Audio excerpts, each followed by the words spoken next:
Battlefield 2042's future is fast approaching, with Season 4 only weeks away, and we even have some additional hints about what lies beyond. Since launch, players have been guessing about when DICE will ultimately drop support for the game. Initially, many thought 2042 would stop receiving content updates after Season 4, as that was the legal obligation of EA. But to many players' surprise, myself included, DICE announced that a 5th season is in the works and will continue the game's live service. Beyond that, they haven't committed to supporting 2042 further, and players are just waiting to see whether or not the game gets dropped after Season 5, or if DICE is waiting to see how the content updates impact player numbers. Now, regarding Season 4, here's what we know so far. Officially, DICE have confirmed 4 new weapons and 2 new vault weapons will be added at the start of the season. They also released concept art of the Season 4 map. The artwork shows an underground tunnel facility and an above-ground construction area.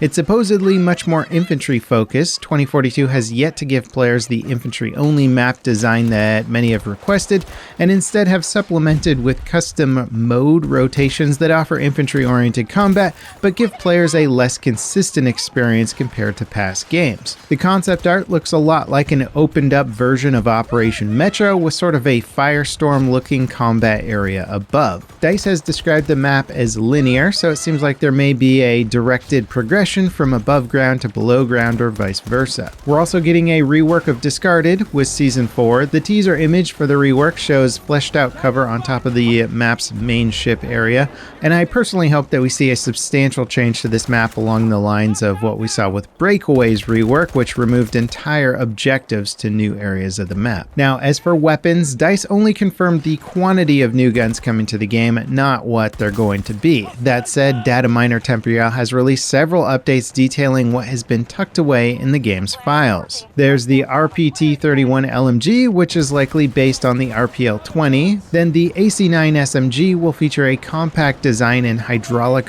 buffer system. It could be based on the Brugger and Thoma APC-9, which features the same sort of buffer system and was designed primarily for police use. Then there's the RM68 AR, which has an integrated suppressor. It could be based on the RM277 bullpup rifle. And finally, there's the SPH explosive launcher that fires sticky grenades or explosives of some kind. It can fire 2 rounds before reloading, and the munitions explode after a short delay. Previously, DICE has lumped these sort of gadget-style weapons into the gun category when they say new weapons, so it's likely that the 4 new weapons coming to the game will include this one. Temporal has also uncovered 2 new vault weapons likely being added with Season 4, the Type 88 LMG and the SVD Marksman Rifle. Now, by the end of Season 4, DICE anticipates growing the vault weapon roster to around 20 or so guns, which means that they're going to be adding at least 2 more weapons during the season. They're also looking into adding skins and additional attachments for the vault weapons, but nothing is set in stone. This is definitely a big ask from the community. Now, when it comes to weapon balance, DICE are currently reworking LMGs to differentiate them from assault rifles more. They're planning more changes to drum and extended magazine ammo types in a future update, and some vault weapons are also getting buffed to make them more viable against 2042's core weapons. As for new vehicles, DICE haven't officially announced anything for Season 4, but Temporal believes a new armored assault vehicle called the CAV Brawler is coming. It's designed for anti-infantry combat and features a unique cyberware protection system that will block Rao's hacking ability. And again, DICE haven't announced the new specialist for Season 4, but it'll likely be Camila Blasco. She's a recon class character that doesn't trigger motion-based gadgets or Boris's sentry turret. She comes equipped with the X6 infiltration device, which jams enemy spotting and lock-ons in a radius while also revealing enemy gadgets until it's destroyed. Now, in a recent podcast, DICE also mentioned that they're working on a new squad management system. It's not clear if this will release in Season 4, but it has been a top request since launch. Now, with regard to getting a server browser for the base game, it does seem like DICE is still committed to not having one, which would be kind of one of the final big asks from the community. Now, looking forward to Season 5, DICE revealed this surprise extension of 2042's post-launch support last December with a few cryptic details. Firstly, it'll add a new map based on a location from a past Battlefield game that's been overgrown by vegetation and features mixed infantry and vehicle combat. Don't expect a 1-to-1 full-on remake of any existing maps. Instead, it sounds like a sort of spiritual successor or homage to a fan-favorite map from Battlefield 4.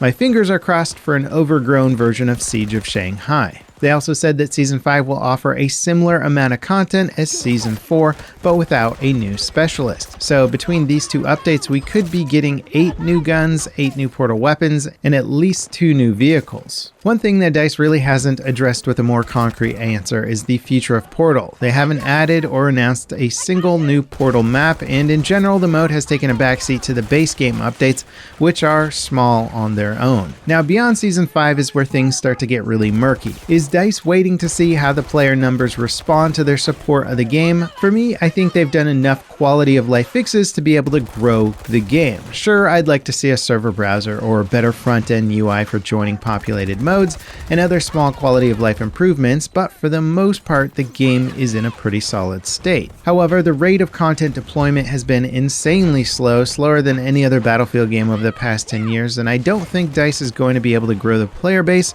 with the current production rate. Steam charts shows the game is struggling to push past certain numbers, and I think it's in large part due to burning through the new content too quickly and then players moving on to something else.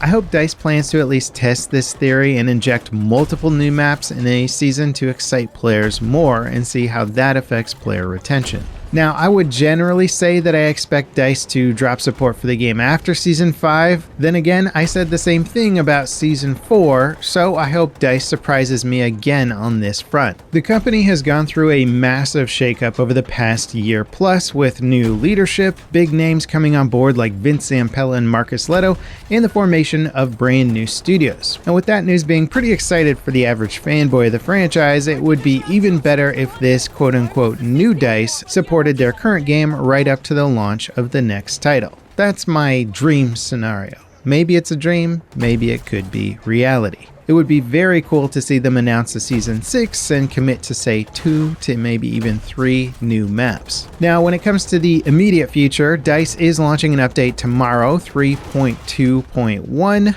This patch will revert the ADS speed penalty for drum magazines. It'll buff the MTAR-21's damage and recoil and also buff the PP2000's damage. Other changes include nerfs to the tracer dart gun, the assault class's excessive underbarrel grenade ammo pool is fixed, and Crawford's mounted gun is getting a 60% health buff. Now, what do you guys think about the future of Battlefield 2042? Are you hoping for a Season 6? And if so, what kind of maps or content would you want to see most from it? Also, check out this video next, where we really get into the details of DICE's ability, or rather inability, to grow the player numbers with their content plan and how it compares to past games. As always, thank you guys so much for watching, and I'll catch you next time. This is Level Cap, signing off.